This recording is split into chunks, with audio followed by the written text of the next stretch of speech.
Part 3. Diabolical. The sun was beginning to set when Ganon finally arrived at the castle with the mysterious elfin maid and a small army of mutant servants at his side. He jumped from his horse and strode across the drawbridge, straight into the throne room. He was very civil with the king, talking politics and war until finally growing impatient. Lynn squeezed Zelda's hand one last time before following a guard down the marble hallways she'd been so happily prancing upon several days earlier. The hall seemed to stretch on for an eternity before she finally approached the throne, curtsying towards Sir Ganon and her father. "What a beauty," Ganon muttered, his cold gaze settling on Lynn's left hand. She hid it under her sleeve absent-mindedly. She'd always liked her matching birthmark. It was something special she had shared only with her sister and father. Knowing that Ganon had seen it made her skin crawl.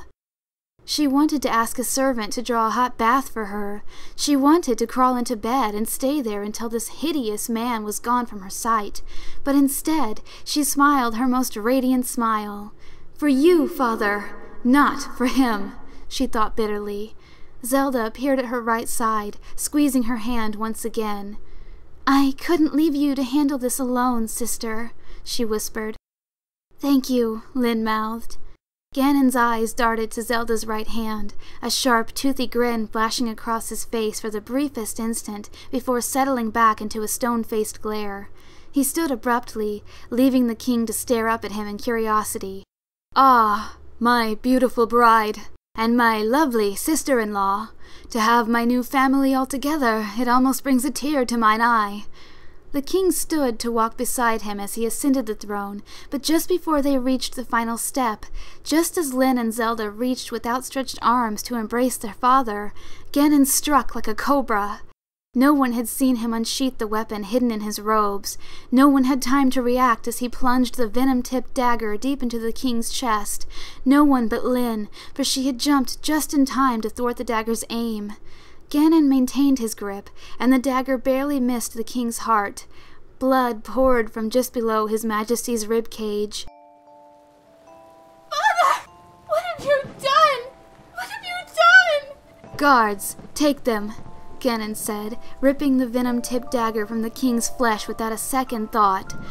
The sound of ripping flesh, the gurgling gasps of the king, these were sounds Lynn and Zelda would never forget. Two pigmen approached at either side of the girls.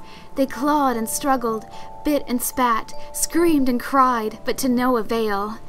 One pig servant finally got so tired of Lynn's beatings that he punched her in the stomach and hoisted her over his shoulder before finally arriving at the sewer dungeons beneath the castle. "Stay still and be quiet. Ganon won't hurt you. Much." The pigmen snorted and guffawed before trekking back to their lord's side above ground. "Oh, how the mighty have fallen!" Ganon's words dripped with sarcasm as he kicked the king's body down the small flight of stairs, ascending to the throne. The Hylian guards, still in shock and quaking with fear, ran to their lord's side. Permission to treat this fallen comrade, your highness," the captain pleaded. Ganon grunted once, sending the Hylian guards away with the wave of his hand. As they dragged the dying king from the throne room, Ganon stared at the crimson stains trailing behind them. He broke into maniacal laughter as the moon rose to the highest point into the stormy night sky.